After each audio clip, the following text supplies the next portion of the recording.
E aí, gente, vamos para mais um podcast. Podcast hoje para a gente falar, obviamente, do que está aí na tela. Palmeiras campeão da Supercopa do Brasil, bateu o Flamengo por 4-3, tá? Mas inicialmente, vamos falar desse jogo rápido depois, né?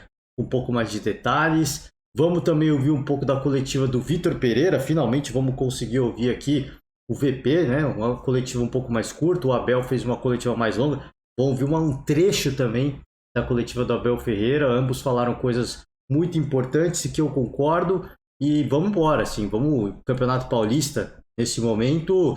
Santos e Ferroviária, jogo que também aconteceu no sábado, 1-1.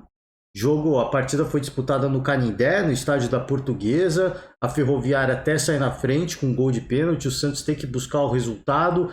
O Odair Hellmann, ele após o jogo, ele até comentou que ele queria que o Santos tivesse tido essa postura por ele, dessa partida, de buscar o empate, apesar da vitória não ter. O Santos não ter saído com a vitória, o que o Odair lamentou, o Odair, técnico do Santos, lamentou mais uma vez. Ele falou, cara, eu queria que o Santos tivesse tido essa postura, por exemplo, na primeira partida do Campeonato Paulista, né? Então ele, obviamente que ele vê coisas boas acontecendo em relação à reação, à atitude do elenco. A partida anterior contra o Água Santa foi muito ruim. Essa já foi um pouco mais quente, um pouco mais agitada. Detalhe, né? A torcida criticou muito e pegou muito no pé do Ângelo e do Soteldo antes da partida, né? E no intervalo também teve cobrança, né? Protesto durante o jogo, a torcida obviamente fez a sua parte de apoiar a equipe, mas antes do jogo começar e antes do segundo tempo começar, houveram sim manifestações por parte da torcida, até porque ambos os jogadores foram protagonistas, né, de bate-boca com a torcida. O Ângelo reclamou bastante, né, mandou todo mundo para aquele lugar, o Soteldo também, e aí o Ângelo até pediu desculpas, né? Ele falou também depois do jogo, se eu não me engano, pediu desculpas. Cara, essa relação, ela obviamente ela vai seguir enquanto o Santos não conseguir apresentar bons resultados, ainda mais jogando em São Paulo, seja na Vila Belmiro, seja agora no Canindé, na capital paulista, sempre vai haver essa cobrança enquanto o Santos não corresponder e não trouxer resultado. E a gente pode ver até no grupo A aqui. O Santos é o terceiro colocado de momento do grupo A. Então, a torcida obviamente vai cobrar, mas existem, como diz o próprio Odair, em algumas partidas esporádicas, né? Assim, talvez uma partida muito ruim, como eu disse na anterior, mas essa partida já foi melhor. Existem coisas boas, existe uma postura da equipe especialmente, cara, aí o Santos, a equipe e o Odair Helma, a comissão técnica, vai ter que encontrar um balanço, né? Como que vai balancear isso? Porque quando tá 0-0 e o Santos não toma gol, que era uma coisa que o Odair falou, a gente não pode tomar gol primeiro. Como foi na partida contra o Água Santa, o Santos apresentou muito pouco futebol, né? E quando o Santos sai atrás, tendo que buscar o resultado, tendo que buscar o empate, possivelmente a virada, o Santos joga bola, né? Então vai ter que encontrar um balanço, né, para conseguir, cara, dosar isso, fazer boas partidas quando tá não só perdendo, mas principalmente quando tá empatado para buscar uma vitória, né? Para buscar uma vitória incontestável. Eu sinto que existe sim um trabalho de longo prazo que tem que ser feito, isso é óbvio, né? É uma nova comissão técnica que se forma e, como sempre diz e destaca o Odair, é um trabalho de reconstrução. Mas vai ter que encontrar esse balanço, né? A equipe já mostrou que pode exibir futebol um pouco melhor algumas vezes e é o que eu falei, cara, eu não vou mais usar isso como argumento para falar, não tô querendo dizer aqui que o Odair tem que ser mandado embora, que a torcida tem que pressionar, nem nada disso. Mas eu acho que esse argumento de que é início de temporada, de que é um novo trabalho, é início de temporada e é um novo trabalho para muita gente, inclusive, por exemplo, o próprio Rogério Ceni no São Paulo. É praticamente um novo trabalho. E o São Paulo faz exibições melhores, né? Então, óbvio, assim, pô, o Rogério Ceni conhece a estrutura tem todos os contextos. É importante a gente poder ir do contexto, né? O Odair chegou, ele não conhecia nem a infraestrutura do Santos. O Rogério Ceni já está lá há bastante tempo, conhece, desde os tempos de jogadores, já conhece as instalações, né? Ele conhece muitos funcionários, é um contexto diferente, mas é um trabalho no aspecto físico, pelo menos no aspecto físico, tático, é um trabalho novo com jogadores novos, né? Então, assim, é aquilo que eu estou falando e eu estou repetindo todo o podcast. Eu já não eu já não vou mais ser conivente com esse argumento de. Eu entendo que em dados momentos da partida, especialmente no segundo tempo, é natural uma queda de rendimento em virtude da questão física. A gente viu, por exemplo, no jogo contra o Palmeiras, o Flamengo, o Arrascaeta do Flamengo, ele sentiu muito a parte física. E o Vitor Pereira até falou, cara, eu tive que tirar porque fisicamente não tinha mais condições. Então, no segundo tempo, especialmente, é compreensível. Agora, dentro do primeiro tempo, pelo menos, e assim, a gente tem que colocar um mínimo de qualidade aceitável. Senão a gente vai ficar dando desculpa para futebol ruim. Enfim, mais um empate, a torcida vai seguir na bronca, mas existem coisas positivas a serem tiradas, como disse o Odair, e eu concordo com isso, mas ele vai precisar buscar uma regularidade. Não dá só para jogar bem quando sai perdendo no placar e depois fala, pô, merecemos a vitória. Cara, de merecimento para merecimento, né? O futebol não é justo. O futebol, o próprio Odair falou isso. Para quem não ouviu, vai lá, é o que eu sempre falo aqui. Entra no canal do clube, no YouTube, procura o vídeo. De merecer, mereceu, mas o futebol não é merecimento. O futebol ele é jogado e quem for efetivo e fizer gol vai sair com a vitória, né? Enfim, o Red Bull Bragantino perdeu mais um jogo, né, na temporada, perdeu para o Santo André, e o Botafogo de Ribeirão, grande resultado para cima do Guarani de Campinas, tá? Vamos agora sim ao grande jogo do dia, né? Talvez a gente vai ter um clássico aí, né, majestoso, entre o São Paulo e o Corinthians, que é esse aqui, né? Muita expectativa por parte do torcedor. Eu sempre falo aqui, cara, o duelo choque-rei entre, por exemplo, o São Paulo e o Palmeiras é muito peculiar, porque quando um visita o outro, o visitante costuma jogar mal, né? E eu fui injusto, né? Eu falei, essa é uma particularidade desse confronto. Não, esse também tem essa particularidade, tá? São Paulo e Corinthians tem essa particularidade de quando um visita o... Eu acho que não tem tanta particularidade quanto é com o Palmeiras, como é o Choque Rei, porque o visitante costuma sempre jogar mal, né? Nesse entre o São Paulo e o Corinthians, o visitante não joga mal. Muitas vezes eles conseguem competir, mas saem com empate ou saem com a derrota, né? Então não é sempre que o visitante joga mal nesse duelo, né? Entre o São Paulo, o Corinthians e São Paulo. Contra o Palmeiras, sim, tem essa particularidade do visitante normalmente jogar muito, quase sempre jogar muito mal. Se não o jogo inteiro, pelo menos um dos tempos joga muito mal, né? Então, bem que o último jogo o São Paulo se apresentou um pouquinho melhor, mas ainda assim eu não acho que foi uma exibição para dizer que o tabu foi quebrado, que o São Paulo jogou muito dentro do Allianz Parque, não é isso. Mas esse tem essa particularidade também, que o visitante costuma ser mal sucedido, e mal sucedido é no sentido de ou empata ou perde, né? Não consegue a vitória. Esse é um duelo bastante peculiar, então, assim, vai obviamente chamar atenções. Torcida única na capital paulista, então muita expectativa em cima desse jogo. Mas eu acho que o grande jogo do final de semana, sem dúvida nenhuma, foi esse super clássico nacional, esse duelo entre Palmeiras e Flamengo, o campeão brasileiro contra o campeão da Supercopa do Brasil. E foi um grande jogo, cara. Foi um grande. Se tecnicamente não foi uma grande exibição, e o Vitor Pereira falou sobre isso. O Abel, ele falou que foi talvez o melhor jogo dele aqui na América do Sul, mas eu concordo mais com o aspecto que o Vitor Pereira levantou. Que assim, não sei se foi o Vitor Pereira que falou, se eu ouvi, se foi o Mauro César certamente falou isso. Não tenho certeza se o VP falou, a gente vai ouvir e eu vou repercutir novamente. O Mauro César falou sobre isso. Cara, uma partida em que tem muitos gols, 7 gols, ele naturalmente reflete que as defesas não estavam muito bem, né? E o Gabigol falou isso também.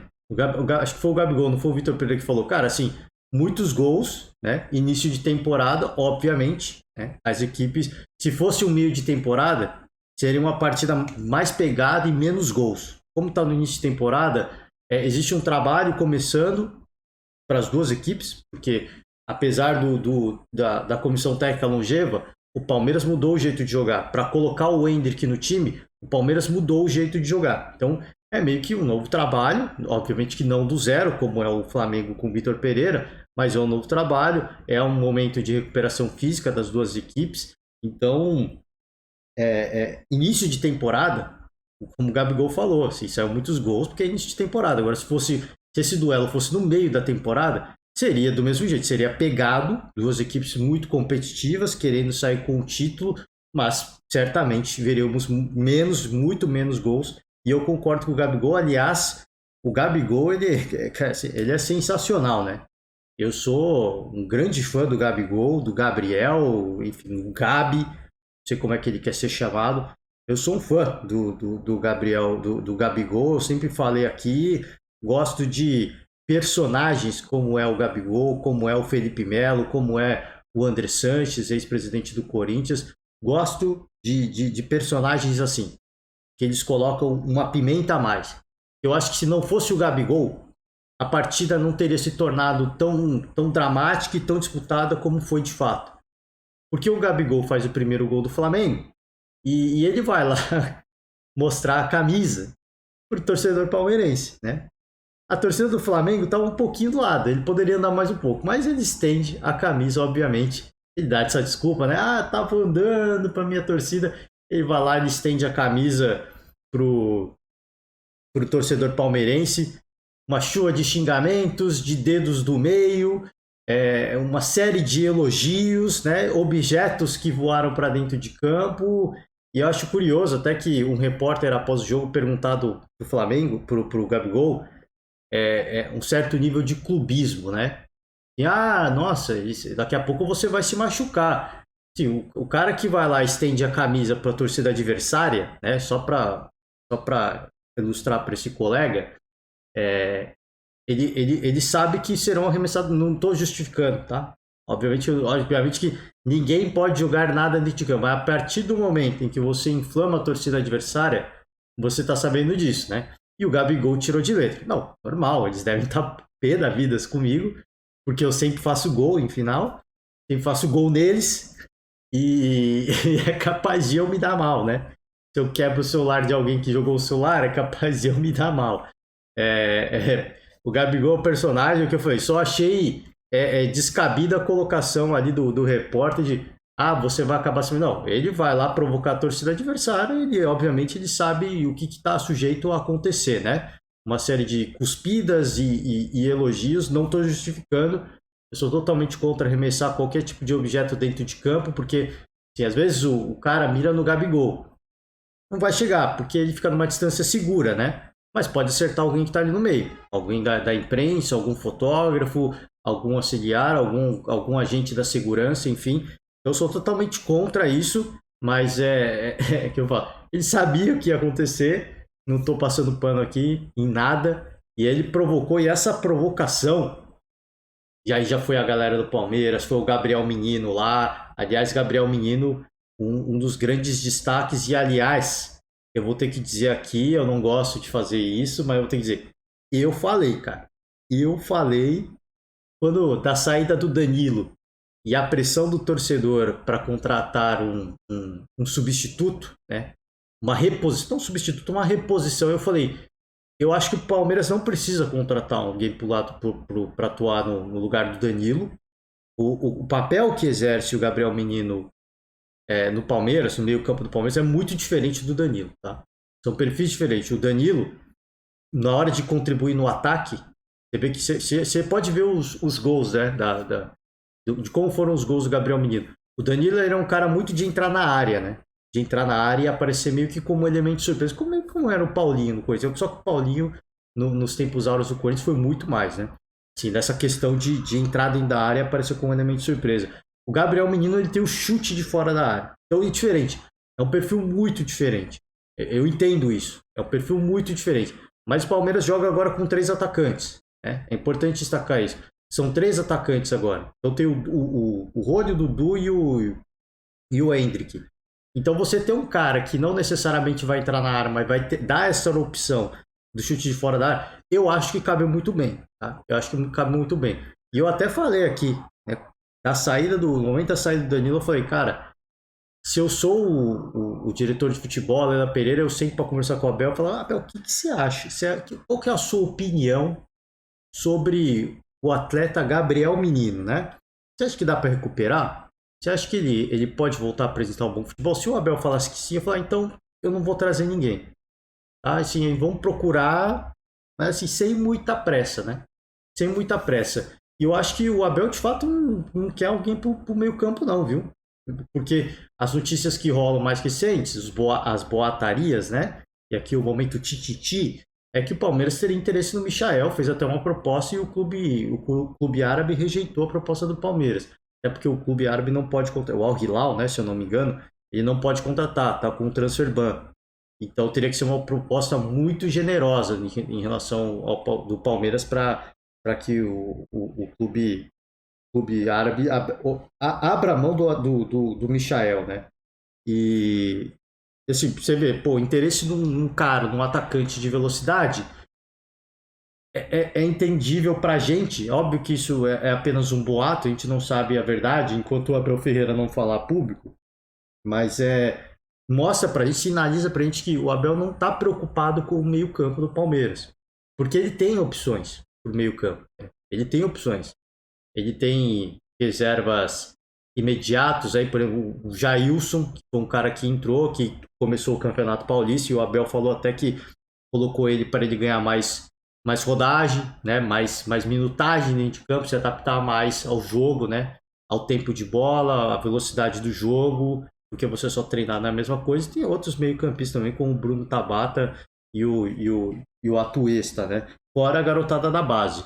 Então acho que o meio-campo não é um problema para o Abel. Eu acho que essa partida mostra muito bem isso. Talvez o Palmeiras careça de um meio-campo de criação como o Scarpa. Mas entenda que a equipe do Palmeiras hoje não tem espaço para mais um meia, né? Porque é o que eu falei, o Palmeiras vem se adaptando para entrar o Endrick. Para o Endrick ser um titular, o Palmeiras precisa fazer essa adaptação de ter apenas um meia de criação, que no caso é o Zé Rafael. E Zé Rafael não, é o Rafael Veiga. E vai ter também a presença um pouco mais atrás, né? Do Gabriel Menino, que tem o chute de fora da área. Nessa partida valeu muito. E tem o próprio Zé Rafael, que também é um cara do chute de fora da área. Então, numa equipe que tem 3 atacantes hoje, você ter 2 caras de meio campo, 2 volantes que tem esse aspecto do chute de fora da área, eu acho que pega muito. Assim. É algo que tem muito valor e é algo que o Abel Ferreira ele vai utilizar muito. Tá? Acho. É apenas uma suposição. E aqui eu falei, pô, eu acho que o Palmeiras não precisava de uma reposição imediata, porque eu acho que o Gabriel Menino poderia fazer essa função e nessa partida ele mostrou de fato que ele pode ser o titular, que ele pode, cara, voltar a ser um jogador muito diferente, um jogador muito decisivo, como foi decisivo dessa vez, e que ele pode render ao Palmeiras uma bela fortuna, né? Se assim continuar e assim mantiver esse nível de jogo, porque o Palmeiras consegue o gol do empate, né? Com o Rafael Veiga, ele consegue, aliás, belo gol, né? Aliás, belo gol. Eu esqueci, foi meio sem querer, né? É importante destacar assim, o gol do empate do Palmeiras foi meio sem querer, né? Eu acho que o Dudu, né? O Dudu, não lembro se foi o Dudu. Alguém chuta em direção ao gol e a bola bate no Veiga. Só que o Veiga achou que foi um passe, ele matou a bola e ele chutou. Mas antes do Veiga chutar, chutaram pro gol. Eu acho que foi o Dudu, eu não tenho certeza, eu peço perdão ao torcedor. E o Veiga meio que achou que fosse um passe, ele matou, né? O chute do Dudu, eu acho que foi o Dudu. E aí sim ele ajeita e faz um belo gol. O segundo gol, cara, assim, é uma pintura. Absurdo, uma loucura o que fez o Gabriel Menino. Um chutaço de perna esquerda, um gol de raríssima felicidade. A bola foi no ângulo. Cara, era impossível para o Santos defender, qualquer que seja o goleiro. Se fosse o Everton, se fosse o Ederson, se fosse o Alisson, se fosse Mendy, se fosse Courtois, não dava para chegar nessa bola. É impressionante. Se você olha o replay, é uma parada absolutamente desconcertante. A bola onde vai, o lugar era para ser um predestinado, no momento certo, na hora certa, um belo gol. O Palmeiras vira o placar e termina o primeiro tempo na frente, né? Então, assim, você vê o contexto de você sair atrás com um gol de penalidade do Gabigol, de um erro do Zé Rafael, e de repente você consegue uma virada, termina o primeiro tempo na frente, cara, assim, é algo para, né, o torcedor terminar aliviado e terminar muito confiante, e no caso do Flamengo, de seguir buscando. E o Gabigol, imagino eu, né, talvez alguns colegas no vestiário tenham falado, cara, precisava ter provocado tão cedo, porque agora os caras estão dando a vida, né? Agora os caras estão pegando pesado, né? E o Gabriel Menino, até na comemoração dele, ele devolveu a provocação, né? Ele fez o famoso gesto do muque ali, do Gabigol. Depois ele, em entrevista pós-jogo, falou que não, falou que mostrando a mentalidade, enfim. E, obviamente, devolveu a provocação ao Gabigol. Segundo tempo, o Gabigol ele consegue o gol do empate, rubro-negro, né? Um gol de... Ai, caramba. Esqueci como é que foi o gol do Gabigol agora, hein? Agora eu tô esquecendo do. Talvez eu possa ter confundido o gol da penalidade do Flamengo. Enfim, Gabigol faz o empate, cara. Agora apagou mesmo da minha memória o segundo gol do Flamengo. Apagou mesmo. Eu vou pedir desculpas ao torcedor aqui. O Flamengo chega à igualdade mais uma vez. O Palmeiras amplia o placar mais uma vez. É aí o gol de pênalti do Palmeiras. Gol do Rafael Veiga, né? E erro do Everton Ribeiro, cara, bizarro, assim, bizarro. O Henrique vai meio que dar uma chapelada ali, ele pula para tirar a bola, mas bate no braço dele, ele pula com o braço todo aberto, né? Meio destrambelhado. Palmeiras consegue ampliar mais uma vez, o Flamengo empata mais uma vez com o Pedro. Aliás, se o gol do Gabriel Menino for uma pintura, o gol do Pedro foi um escândalo, né? O gol do Pedro foi um escândalo, que ele faz um gol de calcanhar ali, ele dá um coice na bola. E, cara, assim, o Pedro é um cara muito diferente. É impressionante como ele simplifica, como ele não fica de matar a bola aqui, ele não fica de firulinha, não. Assim, aqui, na pequena área, é isso, cara. Assim, perto da pequena área é isso. Ou se simplifica ou você não faz o gol, né? É o que muito centroavante fica devendo na hora de finalizar. E o Pedro tem essa qualidade, né? Aí ele sai para comemorar, ele faz o gesto do menos, né? Eu não sei para quem que é o gesto, se é para o torcedor rubro-negro de calma, ou se é para o torcedor do Palmeiras de menos, né? Menos, ainda não ganhou. Só que o Palmeiras foi lá e fez mais um gol com o Gabriel Menino, e esse é o lance polêmico do jogo. Eu acho que as penalidades foram justas, foram muito bem marcadas. O Wilton distribuiu uma série de cartões, só que o Flamengo entrou no jogo mental, cara. O Flamengo entrou no jogo mental. Chegou um momento que o Abel Ferreira começou a reclamar de forma muito assintosa, ele ficou maluco. E os jogadores do Flamengo simplesmente ficaram malucos, né? O Everton Ribeiro tomou um cartão amarelo de graça porque ele foi reclamar que o juiz não fazia nada em relação ao Abel Ferreira, que estava maluco. Ele chutou o microfone da transmissão e deu uma bicuda. E, e o Everton Ribeiro ficou maluco, ele simplesmente ficou maluco. Depois o Wilton foi lá, ouviu, né, os assistentes e tudo mais, e expulsou o Abel Ferreira, que mais uma vez foi expulso, né? Esse chute que ele dá no microfone virou meme, mas assim, é uma coisa de louco, né? O técnico do porte que tem hoje o Abel Ferreira fazer o que ele fez, se é uma garrafa de água, cara, já seria ruim, porque você pode acertar alguém, né? Como aconteceu num jogo contra o Atlético Paranaense, que o Alberto Valentim, técnico na época, saiu falando horrores, né? Chutou a garrafa de água no nosso, né, no nosso banco e que não sei o que, cara maluco, não sei se ele usou esse termo, peço perdão. E dessa vez chutou o microfone, né, cara, assim, que é uma parada, custa caro, né? Custa caro, fora que pode machucar alguém também. Então, eu falo assim, é um dos personagens do futebol brasileiro hoje, mas essas atitudes, né? Essas atitudes eu acho que não condizem com hoje o que ele representa no futebol do Palmeiras e no futebol brasileiro.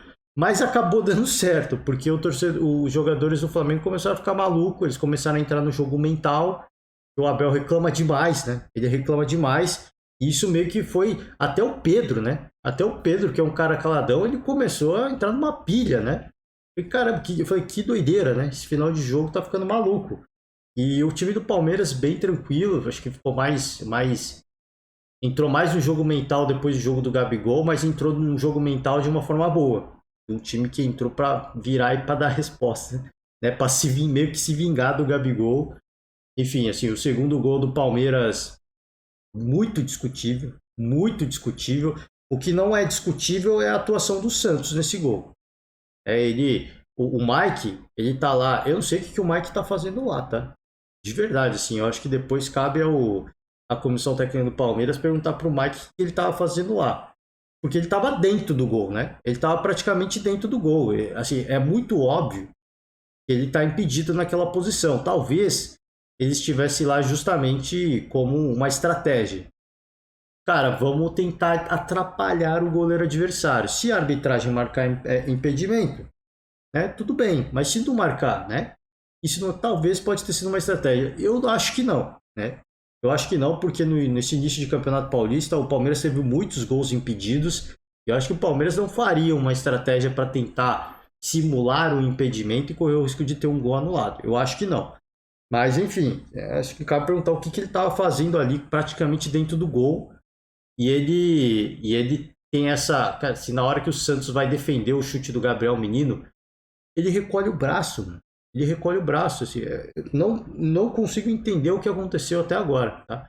Não consigo entender. Se houve impedimento ou não, eu acho que é interpretativo e eu daria o impedimento. Eu, sinceramente, assim, existe um contato mínimo entre o Mike e o Santos?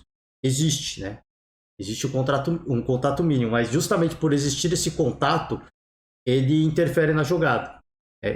Se o Santos se estica, ele tirava a bola. Essa aqui é a verdade. Se o Santos pula, o goleiro não tem que ficar assim, o cara me atrapalhou, não vou pular. E eu acho que não foi nem isso. Eu não sei o que aconteceu. Eu acho que ele teve um golpe de vista ali. Eu acho que não foi nem isso de, não, o cara tá me atrapalhando, o juiz vai anular. Eu acho que ele teve um golpe de vista ali. Eu não sei o que aconteceu, porque ele cruza com o Mike. E nessa troca de posições, né, de que o Santos vai, né, em direção à bola para defender e o Mike sai, né, para meio que não interferir na jogada, existe um contato muito leve e é o que eu falei, esse contato para mim qualifica que o Mike participou da jogada. Por isso que eu daria impedimento. Não é nem que ele atrapalhou o goleiro. Eu vi gente falando, foi falta do Mike. Não, para mim não foi falta. Esse contato é de jogo. Só que o que eu falo, como ele encostou no goleiro, para mim, caracterizaria que ele participou da jogada, né? Da jogada, e aí por isso impedimento. Mas falta não. Falta eu não vejo falta, até porque em nenhum momento esse contato impede a trajetória do Santos em direção da bola. Ele tira o braço, ele recolhe o braço. Eu não entendi. E aí a gente começa a ouvir os programas esportivos depois, fica meio aquela especulação de, será que ele achou que o árbitro fosse marcar ou ele não pulou porque ele sabia que talvez fosse revisar? Só que ele não reclama depois, entendeu? Porque assim, se ele vai e reclama depois, cara, o cara me atrapalhou, né? Tava impedido, ou foi falta, mas ele não reclamou. Ele não reclamou. Eu acho que ele teve um apagão naquele momento e ele entendeu que teve aquele apagão e para ele, assim, o fato do Mike estar lá não o atrapalhou. Por isso que eu falo assim, eu acho que de fato houve contato, por isso que eu caracterizo um impedimento. Mas na interpretação da arbitragem, eu acho que o que a arbitragem viu foi isso. Que, cara, eles cruzaram ali, ele tinha um ângulo claro para se mover, para se movimentar, para esticar o braço, para tirar a bola, porque não foi uma bola forte. Foi uma bola que veio meio que um balãozinho, né? E ele recolheu o braço. E depois ele não reclama. Ele não acontece, ele não fala que foi atrapalhado, né? Ele não fala que o cara ali interferiu na jogada, no seu ângulo de visão. Eu acho que o Mike não atrapalhou no ângulo de visão dele também. Eu só acho que o contato caracteriza ele participou da jogada. Só isso. Mas isso é minha opinião, né? É minha opinião. Se a arbitragem interpretou dessa forma, eu também acho válido. É um lance difícil, é um lance polêmico. Eu vi gente que fala que acha que não foi, que apesar desse contato leve, o Santos tinha totais condições de pular nessa bola, né? O Mike não interfere no campo de visão, ele tinha um ângulo claro de visão e ele tirou o braço. Ele tirou o braço porque ele quis. Se ele esticasse o braço, mesmo sem pular, ele foi em direção à bola e além de recolher o braço, ele para de correr, né? Ele para de se projetar em direção da bola, ele meio que dá uma parada, né? Ele dá uma freada. Então se ele continua no movimento natural de projetar o corpo e esticar o braço, mesmo sem pular, ele pararia a bola. Então talvez esse tenha sido a interpretação da arbitragem. E cara, ele teve espaço, ele teve visão de jogo para fazer essa defesa e ele não fez por opção própria. Ou seja, foi gol, né? O atleta palmeirense não atrapalhou no lance e com esse gol o Palmeiras conseguiu ficar na frente do marcador mais uma vez, né? Mais um erro defensivo, uma série de erros defensivos das duas equipes. E por isso que eu digo, assim, essa questão de início de temporada, muitos gols, como disse o Gabigol, se fosse um meio de temporada, muito menos gols, certamente. Eu concordo com ele, tá? Então, belo gol, belo gol não, belo jogo. Aí o final do jogo aumenta o tempo aqui, né? E aí aconteceu a confusão com o Abel, aumenta mais tempo, fica num toma lá da cá, né? Tenta fazer alguma coisa diferente aqui, uma coisa diferente dali, enfim. Fato é que depois, né, da expulsão do Abel não teve mais jogo, né? Ficou o negócio foi esquentando e os jogadores do Flamengo, assim, claramente dentro de campo você vê que os caras entraram no jogo mental, deu um parafuso e eles se perderam, né? Se perderam. Fora a questão física que também começa a pesar numa partida como essa. Então, cara, assim, belo jogo. Se tecnicamente não foi o primor, tecnicamente eu acho que foi legal. Se taticamente, né? Para você executar taticamente com perfeição, você precisa da parte física. Se taticamente não foi um primor, foi muito entretenimento. Tecnicamente foi legal, muitos gols, né? Muitos gols. E foi uma bela partida de um belo, cara, de um belo clássico que se tornou hoje esse duelo entre essas duas equipes, né? As duas equipes mais poderosos do futebol brasileiro, que rivalizam em títulos, que rivalizam em receita, enfim. Então, ninguém quer perder do outro, né? Os memes já estão na internet, então isso faz parte também, né? Faz parte do pacote. E assim, eu falei assim, cara, quem perder vai ter crise, né? Eu acho que não vai. Eu acho que não vai mesmo. Talvez para o Palmeiras tivesse um pouquinho de crise do torcedor pedir reforços, né? Mais uma vez reforçar a questão dos reforços.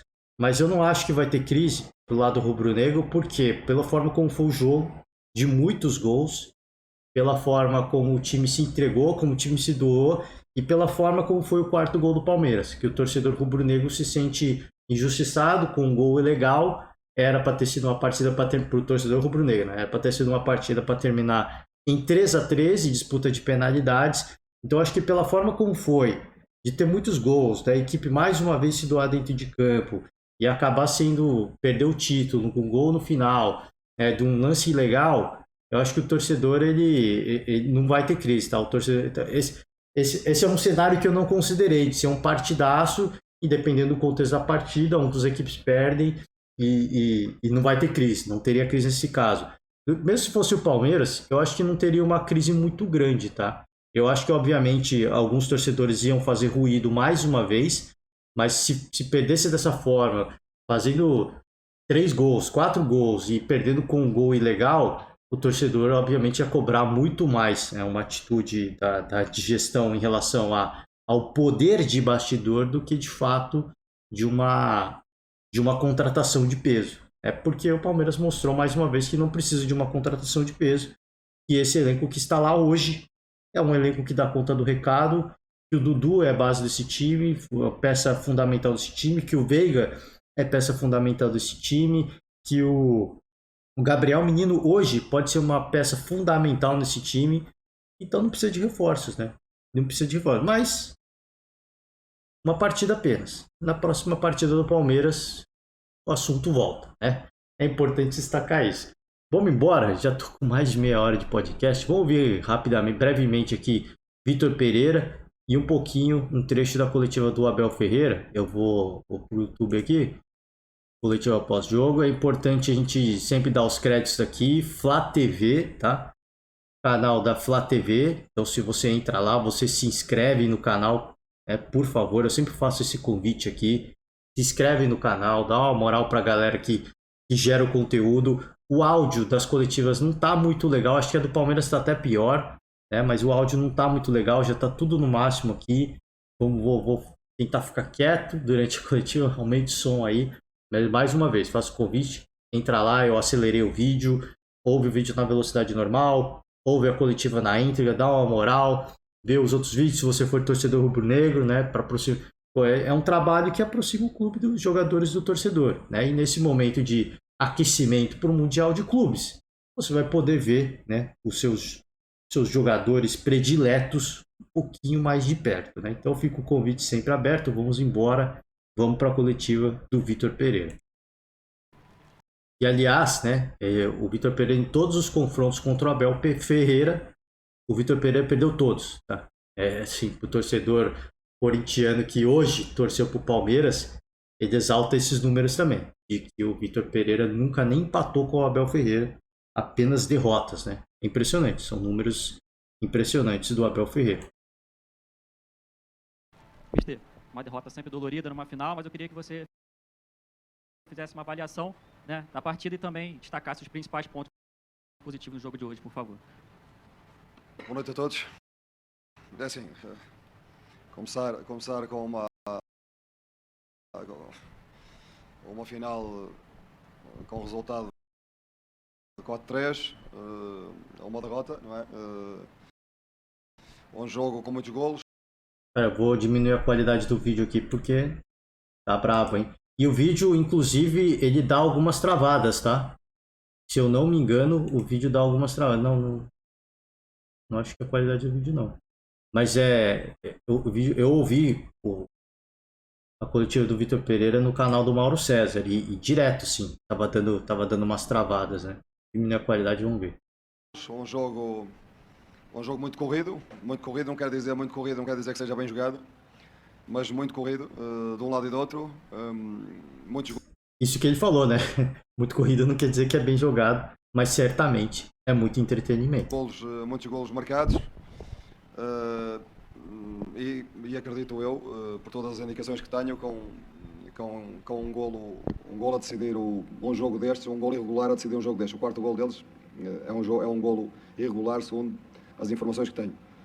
Mas registrar o quê? Registrar a atitude dos jogadores, porque quiseram sempre dar a volta ao resultado. Tivemos 2 vezes em desvantagem, conseguimos marcar. Tivemos a oportunidade na segunda parte de fazer, depois do 3-3, de fazer o 4-3 e depois acabamos por sofrermos nós o 4-3. Portanto, registrar também os erros defensivos, porque nós de facto temos que melhorar do ponto de vista defensivo. O nosso processo defensivo tem que ser mais consistente.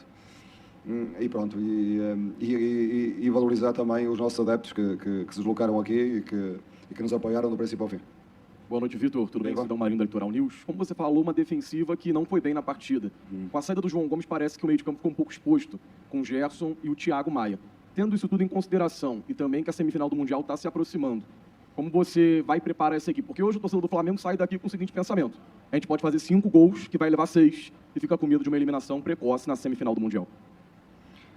Assim, nós temos que defender com a bola. Esta equipa não tem uma propensão, não tem muitos jogadores com uma propensão, tem muitos jogadores com propensão ofensiva, quer dizer que está sempre perto de fazer golo, e tem que se tornar mais forte defensivamente, portanto, mais consistente defensivamente. Portanto, esse é o processo. Eu já referi isso mesmo nos jogos anteriores, que tínhamos que melhorar o nosso processo defensivo. Estamos no início do processo, estamos a começar o trabalho agora. Naturalmente, esta equipa tem que saber defender com bola. E foi o que não nos aconteceu na primeira parte. Na primeira parte, entramos num jogo sempre acelerado, sem serenar, sem ficar com bola. E isso depois obriga-nos a sofrer, porque o processo a sofrer quando não temos bola. Não é?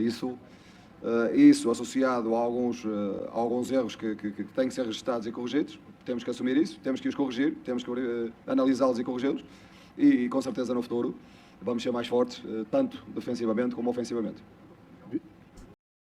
Ele falou da questão, né, de um time muito ofensivo. Na primeira pergunta, que eu queria mais falar era sobre a questão do que ele falou, né, um jogo muito acelerado, mas não significa que um jogo bom, né? Muitos gols.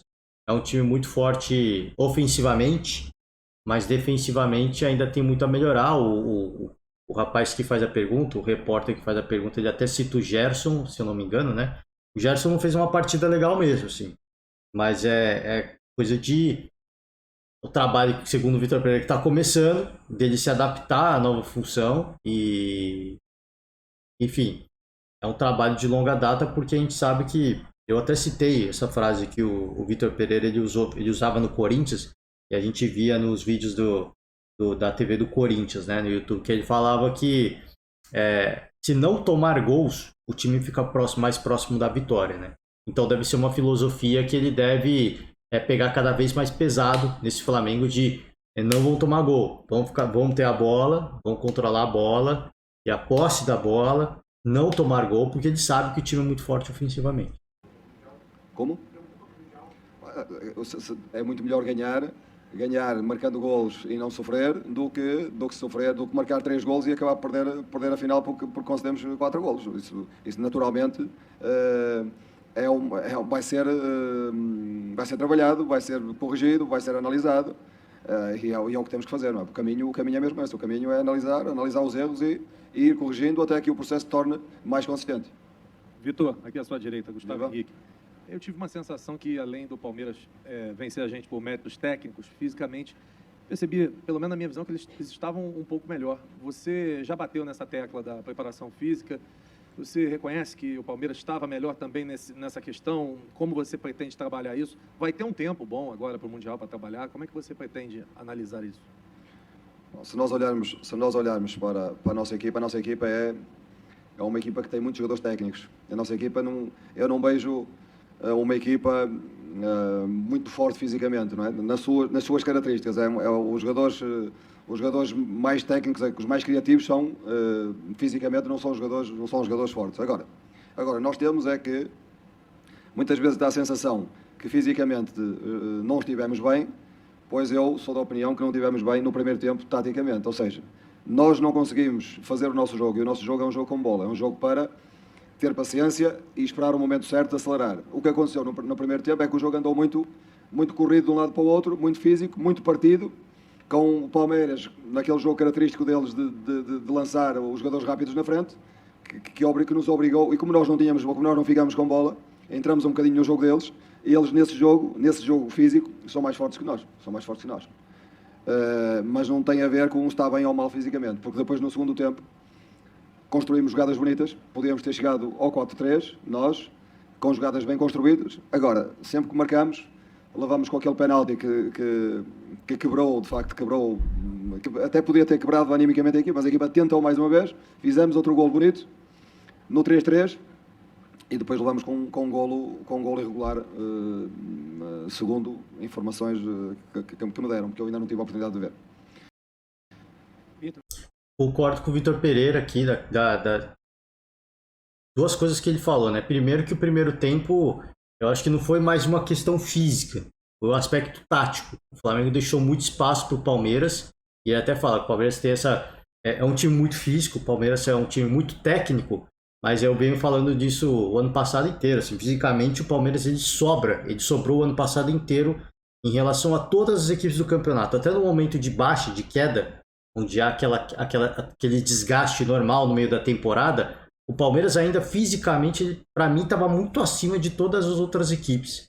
Então o Palmeiras é um time muito físico, apesar do início de temporada, que sempre é destacado pelo Abel, e a gente sempre fala, início de temporada, os caras ainda estão ganhando condicionamento. Fisicamente, a equipe do Palmeiras é um trator, cara. Os jogadores do Palmeiras são um trator. E eles também têm essa questão da bola lançada, da velocidade. O Flamengo deixou muito espaço, né? Tentou entrar no jogo físico do Palmeiras, de atacar, de ir para cima e de não reter a bola, e isso propiciou ao Palmeiras a virada no primeiro tempo. Eu concordo com o Vitor Pereira que a questão do jogo não é que o Palmeiras se sobressaiu. Óbvio que o Palmeiras também, na minha opinião, se sobressaiu fisicamente em relação ao Palmeiras, mas pensando no primeiro tempo, o Flamengo entrou num jogo físico porque taticamente não se portou de uma forma que dificultasse mais o Palmeiras jogar da forma como o Palmeiras queria. Então eu concordo nisso com o Vitor Pereira. E é outra coisa, né, que ele falou que os jogadores do Flamengo, eles são muito técnicos, né? E não são jogadores de uma força física, cara, de ser um tanque de guerra como é o Hulk, por exemplo. Né? Que o Hulk é um cara muito técnico, mas também ele é muito forte, né? Então os jogadores do Flamengo não têm esse perfil, né? E esse é outro ponto que eu também concordo bastante com ele, mas eu acho que taticamente o time não se comportou muito bem. E aí é uma culpa dele. Ele não chamou a responsabilidade, cara, com a minha. Ele sempre fica falando, a equipe não teve paciência, mas isso é um trabalho dele, né? É um trabalho que ele... Óbvio que tá no início de trabalho, ainda não deu tempo. Ele falou, cara, é preciso trabalhar para ter consistência. É uma coisa que ele falou antes. Precisa ter tempo para ter consistência, mas se o time não se portou taticamente legal nesse jogo, ele tem uma parcela de culpa importante nisso também. Gustavo Schwab, Record TV Brasília. Você ressaltou que está nesse começo de processo, principalmente na questão tática com a equipe. Tem o Mundial agora, também tem a final da Recopa. Como vai ser esse trabalho? Como construir esse time até esses campeonatos que são importantes? Quais são os pontos que vão ser assim, dados mais atenção na equipe? Assim, nós temos construído um bocadinho. Assim, preparar um jogo destes com o Palmeiras, jogando o Carioca, o transfer é quase nulo, não é? O transfer é quase nulo. Agora, por exemplo, este jogo hoje é um jogo importante para nós prepararmos o Mundial, não é? Porque o nível competitivo é, de facto, hoje, o nível competitivo foi muito mais, comparativamente com os jogos que nós disputamos anteriormente, foi muito mais alto, não é? Muito mais alto. Vamos ter agora uns dias, corrigir o que tivemos que corrigir e apresentar-nos melhor, mais fortes no Mundial. Última. Ele falou, né? Esse jogo, jogos do estadual, do Carioca, Campeonato Carioca, não prepara o Flamengo para esse tipo de jogo, que é enfrentar um Palmeiras, né? A qualidade, a diferença técnica é muito distante, né? É muito diferente. Só que esse jogo ajuda o Flamengo a se preparar para o Mundial, porque é um nível técnico muito mais elevado. Então, é importante falar, cara, não tem muito como se preparar para esses jogos. É você bolar a melhor estratégia e tentar armar o time de uma forma que potencialize suas características, porque não tem como se preparar para um jogo como esse, né? O campeonato estadual não te dá, assim, essa dificuldade técnica, ainda mais para o Flamengo, né? O Palmeiras sofreu bastante, mas o Flamengo teve um jogo lá que sofreu, né? Contra o Madureira, se eu não me engano, que aí foi o fim do mundo, né? Diziam até que o Vitor Pereira é o novo Paulo Souza, né? Depois desse jogo. Enfim, mas não te prepara, né? O nível técnico é diferente, só que esse jogo ajuda muito o Flamengo para a preparação para o Mundial. Pergunta aqui. Vitor, boa noite. Você substituiu o Gerson no segundo tempo, ele inclusive já parecia cansado quando a partida estava empatada em 3-3, e você também tirou a Arrascaeta. A torcida tem uma percepção de que às vezes ele pode não estar muito bem, mas em um lampejo talvez possa desequilibrar ou definir a partida. Queria que você fizesse uma análise das suas substituições no segundo tempo e o efeito que elas surtiram, por gentileza. Assim, as nossas substituições são sempre no sentido de perceber quem está, de facto, com dificuldades físicas. O Gerson teve muitas vezes, porque muitas vezes que fechar o lado esquerdo e correu quilómetros, correu muito, desgastou-se muito. Defensivamente desgastou-se mais do que aquilo que devia, para depois estar fresco para dar também, para jogar com a qualidade que tem em termos ofensivos. O problema é que foi obrigado muitas vezes a fechar o corredor, né? No corredor do lado do Arrascaeta. O Arrascaeta também, na minha opinião, na opinião do meu staff, desgastado, com a equipa lá, com o Palmeiras lá fechado atrás. Nós entendemos que precisávamos de jogadores frescos, que no 1 contra 1, e daí a entrada do França e do Cebola. Portanto, foi nesse sentido de aquele bloco mais baixo deles, conseguimos furar o bloco. E o Gerson, pelo desgaste físico que teve, achamos que o Vidal, com a experiência que tem, que podia acrescentar alguma coisa ao jogo. Portanto, agora as substituições são sempre feitas e só vemos o resultado das substituições a posterior, não é? Eles tentaram, não é fácil entrar quase no final do jogo com as coisas, com o jogo no andamento que estava. Portanto, deram o seu melhor, tentaram, mas não conseguimos chegar ao gol. Obrigado. Boa noite. Muito obrigado Na a todos. entrevista coletiva do técnico Vitor Pereira, agora o Flamengo volta. Última pergunta, né? O repórter até fala o Arrascaeta, não seria melhor, ele meio que sugere, né? Não seria melhor deixar o Arrascaeta, porque ele é um cara que num lampejo ele pode fazer alguma coisa diferente. Assim, pela ideia que o Vitor Pereira mostrou, ele desenhou, falou, pô, o Gerson tava o tempo todo saindo para fechar o corredor porque o Arrascaeta não tava bem fisicamente já, então tava para você manter os dois dentro de campo, seria como... Aí ele coloca o Vidal, que ele falou, pela experiência, pela vivência, poderia ajudar, mas pro Vidal também ficar fazendo isso, fechando o corredor, é uma exigência física que hoje o Vidal também, né, em pouquíssimo tempo, óbvio que ele ficou pouco tempo, mas em pouquíssimo tempo ia desgastar também, ia continuar deixando espaço para o Palmeiras explorar. Então acho que manter o Arrascaeta naquela altura, eu acho que talvez fosse mais perigoso. Eu concordo que no lampejo ele pode fazer uma jogada diferente, ele pode tirar um coelho da cartola, mas eu acho que naquela altura do jogo talvez fosse um pouco perigoso manter o Arrascaeta, tá? Vamos para a coletiva do Abel, é bacana, assim, ouvir o Vitor Pereira falou bastante coisa importante, tecnicamente, taticamente, dos jogadores. É sempre bom ouvir esse lado das coletivas, tá? Vamos de Abel Ferreira, deixa eu diminuir um pouco a qualidade, que realmente ajudou bastante. Vambora. Parabéns por mais essa conquista. Seu 7º título à frente do Palmeiras. Obviamente que ele entra na galeria assim, dos mais especiais, mas algo foi diferente hoje, toda a circunstância. É um início de temporada que o elenco teve que se fechar diante de críticas externas que chegaram no início de ano. Quanto foi diferente e a forma como você preparou o seu grupo também durante toda essa semana? Parabéns mais uma vez. Olha, não é o meu 7º título, é o nosso 7º título. Porque eu não fiz gol nenhum. É verdade que ali no final estava ali um ratinho a passar à minha beira que estava a dizer escanteio, escanteio. Né? Eu peguei no ratinho que estava ali e foi direto à televisão, né? Porque vi eu e todo mundo que estava no estádio viu o escanteio. Né? Mas pronto. Olha, dizer-te que foi, na minha opinião, dos melhores jogos que eu joguei desde que estou na América do Sul.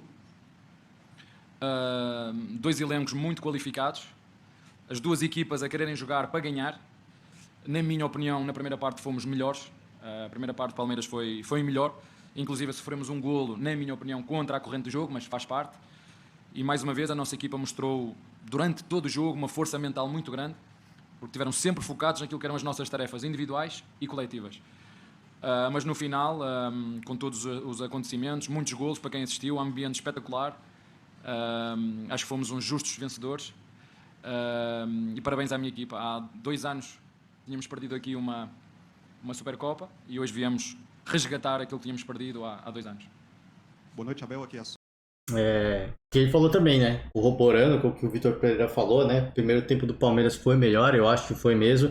Só que ele falou, pô, esse foi o meu melhor jogo aqui na América do Sul. Eu não diria que foi o melhor jogo do Abel, tá? Foi um jogo de muitos gols, foi muito divertido, né? Foi muito entretenimento. Mas eu não sei se foi o melhor jogo mesmo, assim, do Abel, né? Melhor mesmo. Não sei, acho que pelo nível de rivalidade, pela dificuldade do adversário, eu acho que dá para colocar nesse nível, mas eu sempre gosto de colocar no ranking dos melhores jogos aquele jogo onde você se sobrepõe taticamente. Assim, você simplesmente amassa o adversário taticamente.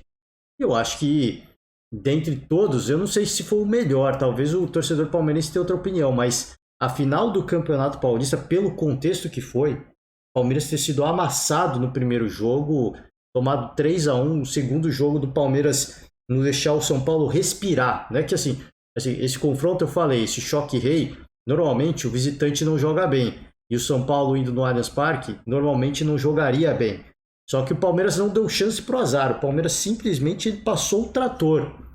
Então assim, foi um amasso físico, técnico, tático e mental e psicológico, né? Então, o que o Palmeiras fez naquele jogo contra o São Paulo foi uma supremacia em todos os níveis, e eu acho que aquele foi o melhor jogo do Abel Ferreira em todos os níveis, né? O nível de preparação, de mobilização, taticamente, com a concentração dos jogadores, a forma como reverteu o placar, naquele cenário em que o Palmeiras poderia não jogar no seu estádio porque ia ter um show. Então, acho que por todos esses contextos, aquela foi a partida mais... Acho que foi a melhor partida do Abel na América do Sul, né, aqui no Palmeiras. Mas se ele acha que foi essa, eu também acho que é importante também, pelo contexto, né? O Abel queria ter jogado no domingo, queria ter feito o jogo do Paulista mais cedo, na terça, para ter o mesmo tempo de descanso que o Flamengo, pela rivalidade dos 2 grupos, por enfrentar um conterrâneo, né, um compatriota do outro lado, de ter o Flamengo ter um elenco que é tido individualmente muito mais forte, num estádio teoricamente neutro, né? Brasília a gente sabe que vai muito torcedor rubro-negro, então acho que por esses contextos também foi um período em que o torcedor gerou-se um certo ruído em relação à cobrança de torcida. Eu acho que para ele também essa partida está de bom tamanho, tá? De ser a melhor do Abel Ferreira. Sua direita, Danilo Queiroz, repórter do Correio Brasiliense. Primeiro, parabéns pelo título. Me corrija se eu estiver errado, mas na semana você falou que, além de reforço, da parte técnica, também o fator psicológico é importante numa decisão como essa. Esse jogo em si contra o Flamengo teve muita reviravolta. O Palmeiras saiu atrás, precisou virar, precisou depois tirar um empate do Flamengo em 2 oportunidades. Queria que você ressaltasse essa questão psicológica e também que me falasse a sensação que você tem de estar ganhando um título aqui no Mané Garrincha depois das 2 finais de 2021, né? Você falou da Supercopa e também teve a Recopa e mais uma questão para você também comentar sobre o ambiente da torcida do Palmeiras aqui em Brasília. Obrigado. Olha, é verdade. entramos e os nossos torcedores estiveram ao nosso nível, não é? Puxar para a equipa em todos os momentos, isso é muito, muito, muito importante. A preparação mental para uma final, às vezes nós sabemos o quanto está em jogo um título e queremos fazer coisas diferentes que daquelas que sempre fizemos. E o segredo é exatamente esse. É nós percebermos que estava um ambiente espetacular. É verdade que já é a segunda ou a terceira vez que jogámos aqui a terceira e tínhamos perdido 2. Inclusive eu tinha dito à minha comissão técnica, quando toda a gente está a perguntar onde é que vai ser disso. Este jogo vai ser em Brasília. Já sabia que o jogo ia ser aqui. Disse, está toda a gente onde é que vai ser, Vai ser em Brasília. Vai ser lá. Ainda não tinha saído, eu já sabia que ia ser aqui. Mas os nossos torcedores estiveram muito, muito bem em relação a isso. E como te disse, às vezes neste tipo de jogos, onde está muito em jogo, onde está um título em jogo, é a capacidade que nós temos de estarmos focados e tranquilos, perceber os momentos que o jogo tem. E este jogo foi realmente absolutamente extraordinário para pôr à prova a nossa força mental, as nossas emoções. E a minha equipa, tirando o treinador, mas o treinador teve uma razão muito forte, porque eu não consigo entender, desculpem, eu não consigo entender, não está só um árbitro no jogo.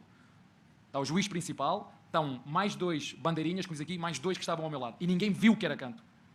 Ninguém viu que era canto. Eu fui expulso, e no final eu fui expulso por isso. Eu não disse nada ao árbitro, fui expulso. Como é que é possível o melhor árbitro brasileiro não ver aquele lance, nem ele, nem nenhum dos assistentes ver que era canto?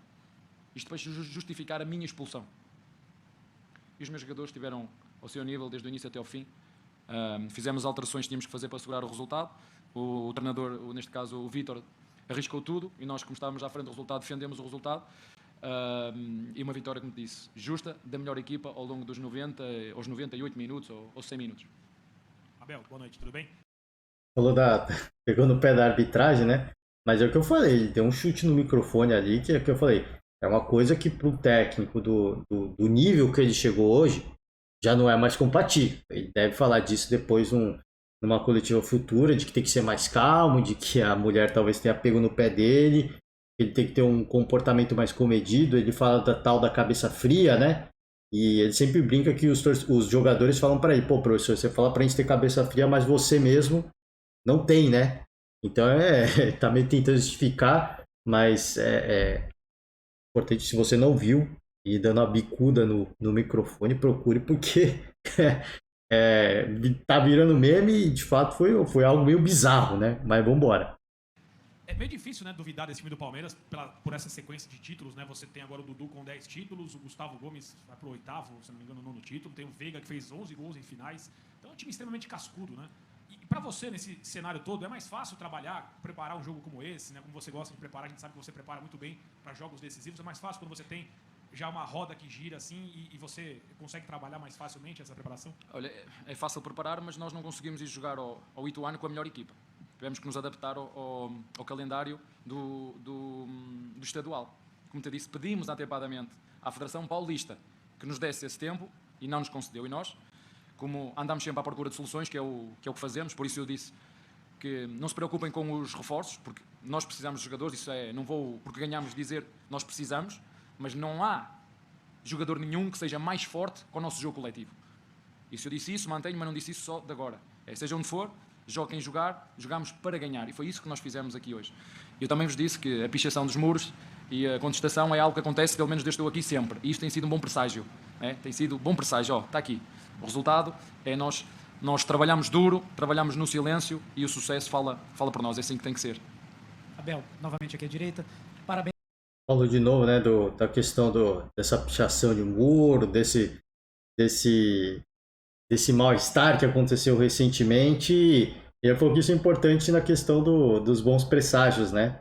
Da questão da superstição. Já tinha falado isso numa coletiva passada e deve estar feliz, né? Deve estar feliz que isso tenha acontecido, porque para ele é sinal de boa sorte. Parabéns a você e toda a equipe pelo título, mais uma vez. No empate contra o São Paulo, a gente percebia que era uma equipe que estava realmente no início de uma temporada, ainda buscando ali um pico físico. Hoje parecia que era uma equipe que estava ali no meio de temporada já, jogadores correndo a todo instante, jogadores com muito mais vontade de vencer. Aonde o torcedor pode esperar que essa equipe chegue na questão de evolução tática e física? Olha, vocês sabem que nós demos 45 dias de descanso aos jogadores e fomos a última equipa a retomar. Os jogadores, em meados de dezembro, começaram a trabalhar. E quando eu cheguei, eles a trabalhar em casa. Quando eu cheguei aqui e nós fizemos todas as avaliações e fizemos a comparação do final da outra época com esta, nós internamente, o Núcleo de Performance, sabíamos quando chegasse a esta competição com a comunicação junta, que fisicamente íamos estar a top. E disse-lhes isso ao intervalo. Nós fisicamente estamos melhores do que o nosso adversário. Nós, em termos de organização, é ela por ela, porque do outro lado também está um grande treinador. Do outro lado tem jogadores muito qualificados tecnicamente, mas há uma coisa que esta equipa tem. Esta equipa nunca se rende. Isso é o que mais me orgulha, é perceber todos as alterações de resultado durante o jogo e nós mantermos o foco naquilo que são as nossas tarefas, naquilo que nós temos que fazer. Conseguimos muito bem, através de algumas trocas que fizemos, a construção mudou de lado, o Dudu mudou de lado, o nosso adversário nem sempre, sobretudo na primeira parte, não nos conseguiu bloquear, e por isso que nós na primeira parte fomos melhores. Na segunda parte o Flamengo reagiu e reagiu muito bem, conseguiu conquistar aquilo que era o espaço interior. É uma equipa que joga muito com espaço interior, com muita mobilidade. O Gabigol anda por todo lado, o Everton anda por todo lado, o Arrascaeta anda por todo lado, tem uma estrutura mais fixa dos dois zagueiros e do primeiro volante, os dois laterais, mas todos os outros jogadores e o Pedro têm uma mobilidade muito, muito grande, e é verdade que isso, quando tem bola, é muito bom, mas no momento da perda de bola os jogadores não estão nos lugares que têm que estar quando têm que defender, e nós soubemos aproveitar muito bem todos os momentos, de bola parada, de transição, de ataque posicional. Agora, até onde é que nós vamos eu não sei. O que te posso dizer é que o depender de nós, ou que o nosso desejo de continuar a ganhar, é o mesmo. E vamos fazer tudo, mas tudo o que for preciso, naquilo que tem a ver com trabalho e dedicação, para continuarmos a chegar às decisões e lutar por títulos, que é isso que fazemos. Também já vos disse, não prometemos títulos, porque eu não sei o que é que vai acontecer. Agora que tenho jogadores com um caráter e com uma qualidade e com uma mentalidade muito forte, isso eu tenho. Essa é uma pergunta para fechar, né? Não, a coletiva é muito longe, a gente já está com um podcast de mais de 1 hora, mas é o que ele encerrou falando, né? Mais uma vez ele cita o aspecto tático do jogo, de que o Gabigol, o Arrascaeta, o Everton Ribeiro, o Pedro, são caras muito móveis, né? E quando eles têm a bola, eles estão sempre flutuando em várias partes do campo. Isso é muito bom, porque você fica imprevisível, né? Os caras têm muito talento, têm muita qualidade, e você tem esses caras sempre flutuando dentro de campo, imprevisível. Para a defesa marcar é difícil. Só que quando eles perdem a bola, é um detalhe que o Abel falou, aí fica, tipo, perde a força, né? O fato deles se mexerem muito perde a força do aspecto defensivo.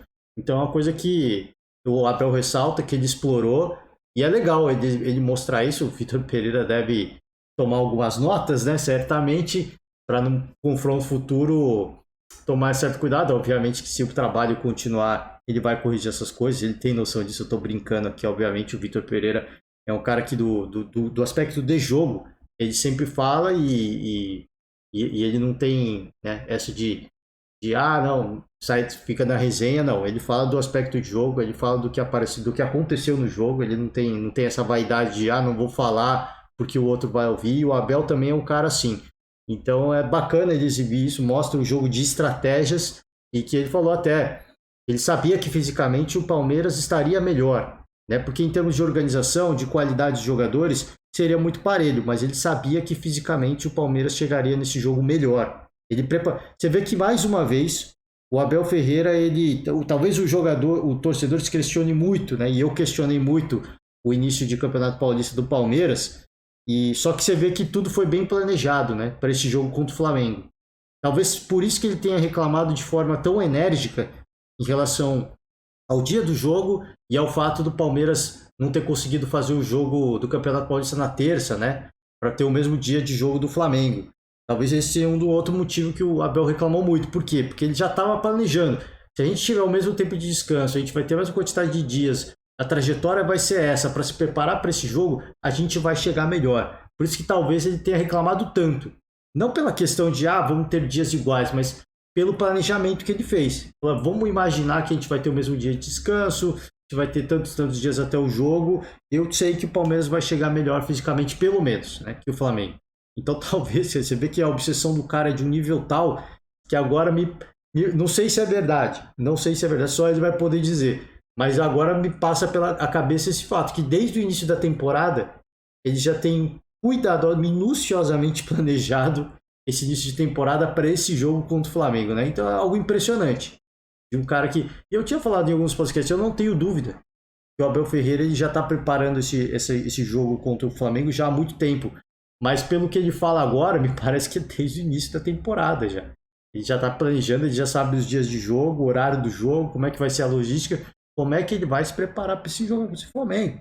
Então por isso que essa obsessão dele de de sempre reclamar de data e tal, que eu acho que é justo, eu acho que as equipes têm que ter o mesmo dia de descanso, tem que ser um negócio justo para ficar bom para todo mundo, para ficar mais igual, o duelo ser mais igual, mas essa questão dele reclamar bastante, eu acho que também tem pelo aspecto do planejamento. Ele planejou o jogo para essa data, mudaram o jogo de domingo para sábado, é um dia a menos já. Aí ele foi lá e ficou maluco, né? Reclamou do horário nobre, da televisão, enfim. Aí não conseguiu fazer o jogo na terça. Reclamou da Federação Paulista que não conseguiu mudar o jogo, que ele não entendeu o porquê. Então tem dessas coisas, né? Você vê que agora, para mim, me parece que ele já está planejando esse duelo contra o Flamengo.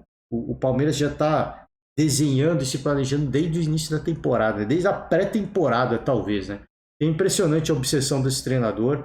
É o grande treinador do futebol brasileiro na atualidade. Na minha opinião, já é o maior treinador do Palmeiras. Muitas pessoas ainda falam Luxemburgo, Felipão. Eu não estou dizendo quem foi o melhor. Eu não estou dizendo quem foi o melhor treinador. Eu estou dizendo quem foi o maior. E o maior treinador, para mim, já é o Abel Ferreira, pela quantidade de... Não só pela quantidade de títulos, mas pela variedade de títulos. Ele tem tudo que ele podia ganhar no futebol brasileiro. Tudo que ele podia ganhar no futebol brasileiro, ele já ganhou. Por isso que eu acho que ele para fechar, se talvez ele veja que esse é o último ano, ele tem contrato ainda com o Palmeiras, mas se talvez ele veja que esse é o último ano, talvez seja a última chance de ele ganhar o Mundial. Essa é a última chance de ele ganhar. Eu acho que esse ano ele vai com tudo para ganhar a Libertadores de novo e para ir para a disputa de Mundial no ano que vem. Eu acho que porque o contrato acaba no final de 24, se eu não me engano, né? Então, mesmo se ele ganha a Libertadores em 24, ele não faria o Mundial. Então, eu acho que essa é a última chance dele. E eu acho que ele vai com tudo. Esse é o último título que falta? Ele deve estar na cabeça dele. Então, nós vamos fazer uma temporada, um planejamento para ganhar a Libertadores e voltar para o Mundial. Porque ele é um obcecado, né? Ele é um obcecado, ele certamente ele tá com essa de... Eu falei, é um feeling meu, tá? É um feeling meu. De que é um treinador que ele quer voltar ao Mundial, porque ele precisa disso. Talvez não é nem pela glória do clube, nem para dar para o torcedor, mas para ele, assim, a satisfação pessoal dele. De fui para o Palmeiras e eu ganhei tudo que dava. Tudo, absolutamente tudo que era possível, eu conquistei tudo, né? Então ele é um cara que estudioso, é obcecado pelo trabalho dele e certamente os títulos, apesar dele não prometer, é óbvio que ele quer, né? E eu acho que ele vai fazer esse trabalho, essa temporada de voltar a conquistar a Libertadores para no ano que vem ele voltar à disputa de Mundial, porque aí no ano que vem seria o fim do contrato dele e talvez não fique nem até o final do contrato, né? Dependendo do que acontecer nessa temporada de mais títulos, talvez ele saia ao longo de 24, né? Talvez ele fique... Se ele ganha a Libertadores, se ele recebe uma proposta de ir para algum clube mediano da Europa mesmo, eu acho que ele vai... Deixa eu ficar até o fim da Libertadores e a gente vê, né? E aí depois da Libertadores ele decide. Mas se ele ganhar a Libertadores, aí vai ser... Agora espera, deixa eu ir até o Mundial primeiro e aí depois a gente negocia quando é que eu posso sair. Até lá... Não, ele não vai sair do Palmeiras, eu acho. Né? Acho que essa obsessão dele é a nova obsessão dele. Não é mais a Libertadores, não é mais um título nacional, não é mais a Copa do Brasil, não é o estadual. São todos os títulos, obviamente, ele quer ganhar tudo, né? Imagino que ele queira ganhar tudo, mas a obsessão mesmo dele deve ser o Mundial, de conquistar essa que seria a cereja do bolo, dele provar para o mundo que ele é capaz de competir com uma equipe europeia, tá? Que é muito superior em nível técnico, tático, e no aspecto também financeiro, né? Aí nem se fala. É isso, gente. Eu vou fechar a coletiva aqui no meio. Não fiz o convite, mas faço o convite agora. TV Palmeiras, se inscreve lá, né? TV Palmeiras no YouTube, canal oficial. Se inscreve no canal, dá uma moral pra galera que gera o conteúdo. Assim como eu falei do Flamengo, entra lá, se inscreve na página. A galera trabalha para gerar esse conteúdo pro torcedor. Se você gostar do vídeo, deixa o like, assiste a coletiva por completo, de ponta a ponta, na velocidade normal. Fica sempre convite aberto, dá uma moral pra galera que faz o conteúdo e mantém a TV dos clubes. E é isso, por hoje eu encerro. Peço perdão pelo vídeo longuíssimo, mas é isso, né? Um grande dia com um grande jogo, a gente demanda um pouquinho mais de tempo, tá? Não consegui finalizar a coletiva, mas por hoje eu encerro. Vamos ter clássico majestoso, né? clássico entre São Paulo e Corinthians. E a gente, obviamente, vai voltar amanhã para falar um pouco mais sobre a rodada dos estaduais. Gente, finalizo por hoje. Valeu demais para vocês. Ótimo final de semana. Um forte abraço e até amanhã. Tchau.